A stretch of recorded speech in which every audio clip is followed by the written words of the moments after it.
व्यक्ति वर्तमान में जो करता है तुरंत फल चाहता है। आज मैंने किया लेकिन आज मुझे इसका फल क्यों नहीं मिला। बात तो यही है ना। आपने जैसे आज बीज डाला तो बीज डालते ही क्या तुरंत उसका फल मिल जाता है क्या? समय लगता है। आपने आज संघर्ष किया और आपको यदि उसका फल नहीं मिला तो हम लोग बड़े व्याकुल हो जाते हैं। इतने सारे एग्जाम्स मैंने दे दिए, इतनी सारी मैंने स्टडी कर डाली, लेकिन मुझे फल नहीं मिला। आप तुरंत फल चाहते हो, लेकिन बहुत बड़ा फंडा चलता है अध्यात्म का। आज जो आप कर रहे हो इसका माना मैंने कि आपको मिलेगा, लेकिन जब पूर्व का अच्छा आज जुड़ेगा तब जाकर के तुम्हारी जिंदगी में तुम्हें कामयाबी प्राप्त हो पाएगी। लेकिन भगवान का भजन, मेहनत, कर्म यदि धर्म से जुड़ा है तो कभी व्यर्थ नहीं जाता। ये बात बहुत सावधानी सुनिए। जिस प्रकार से बालक जब छोटा होता है और माँ यदि उसे रोड क्रॉस कराती है और बालक कीचड़ होता है रोड में, तो माँ अपने बालक को उठा उठा करके उस कीचड़ से पार कर देती है, छोड़ नहीं देती। छोटे छोटे से उसके पैर हैं और कीचड़ में माँ छोड़ देगी तो और फंस जाएगा, निकल भी नहीं पाएगा। फिर फंस के वहीं से माँ माँ चिल्लाएगा।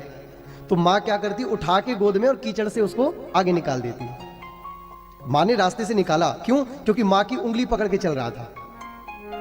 बहुत सावधानी सुनिएगा। वो बच्चा माँ की उंगली पकड़े था, तो माँ को आगे पता चला कि कीचड़ है, तो माँ ने अपने बालक को गोद में लिया या उठाया और उस कीचड़ से पार करा दिया। क्यों? क्योंकि वो माँ की उंगली पकड़े हैं। इसी प्रकार यदि हम भगवान की बाह पकड़ के चलेंगे, भगवान की शरण पे पकड़ के चलेंगे, भगवान का साथ ले पकड़ के चलेंगे, तो आपके जीवन में जितने भी आने वाले कीचड़, कंकड़, दुख, सुख ये आएंगे। लेकिन ये आएंगे और कब निकल जाएंगे बिल्कुल भी आपको पता नहीं चलेगा। सबरी के गुरु थे मतंग मुनि। क्या नाम था? मतंग ऋषि। सबरी सबर जाति से थी भिलनी, मैं सबरी भिलनी की जाई, भाव भक्ति नहीं जानू रे, अपने राघव के मिलने हित वन में जीवन पालू रे। अब बात समझिएगा। आप एक बात बताइए, यहां सत्य बोलिएगा। आप किस किस के घर में लड्डू गोपाल जी की पूजा होती है? ठाकुर जी की सेवा होती है? सत्य हाथ उठाना, झूठे नहीं उठाना। सब करते हैं?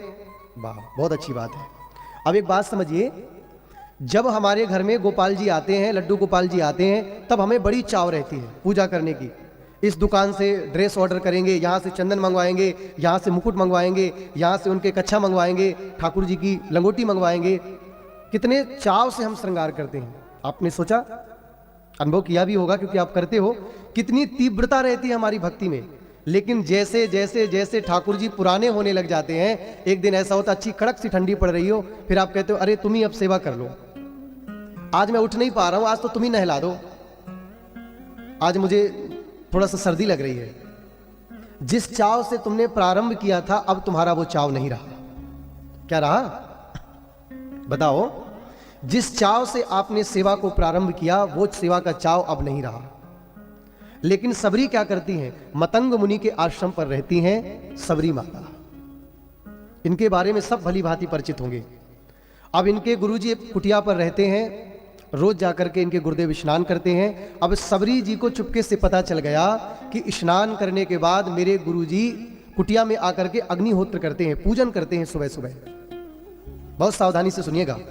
तो सबरी जी ने एक दिन छुप करके देखा कि गुरुजी पूजा में क्या क्या सामग्री लेते हैं। गुरुजी थोड़ा लकड़ी भी तोड़ते हैं, थोड़ा बगिया से फूल भी लाते हैं, थोड़ा अक्षत भी एकत्र करते हैं। तो अंदर कुटिया की सामग्री तो सबरी एकत्र नहीं कर सकती थी क्योंकि अंदर जाना पड़ता। लेकिन सबरी जी ने सोचा कि मैं क्या करूं इस वन में रह करके। तो सबरी जी अपने गुरु जी की पूजा में हाथ बटाने लगी। लकड़ी तोड़ करके लाती, पुष्प तोड़ करके लाती और ला करके सबरी जी एक थाल में सजा करके रख देती। जब तक गुरुदेव स्नान करके नहीं आते तब तक तो सबरी जी करके और गदबद एक दो निकल जाती।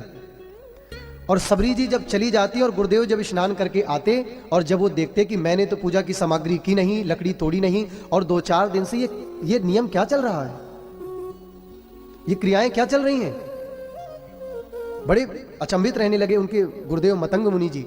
बोले ये पूजा की सामग्री कौन एकत्र करके चला जाता है? बड़े दुविधा में रहने लगे। बोले क्या करें, रोज नियम था गुरुदेव का स्नान करने जाना। और सबरी जी गुरुदेव की सामग्री नहीं केवल करती थी कि अपने गुरु जी का ध्यान रखें, मग में जाएं, मग यानी रास्ता, और उसी रास्ते पर जाकर के बैठ जाती थी जिन रास्ते से अनेक संत स्नान करने जाते थे। और सबरी जी के केस बड़े बड़े थे। तो अपने केसों का ऐसे जुड़ा का झाड़ू टाइप का बनाती, मोटे मोटे केस बना करके, और अपने केसों से मग को बुहारा करती थी, और बुहारती थी मग, रास्ता को बुहारती थी, और धीरे धीरे रास्ता साफ करती थी। एक एक कंकड़ बीन लेती थी सबरी जी कि कहीं किसी संत के चरणों में ये कंकड़ चुभ ना जाए। इसी रास्ते से संत स्नान करने जाएंगे और स्नान करके सब अपने आराध्य की पूजा करते हैं। यह सबरी जी का नियम था। और आज का एक समय क्या है कि अपने बालों को कटवाना फैशन है, जबकि माताओं के केस सौभाग्य के प्रतीक हैं।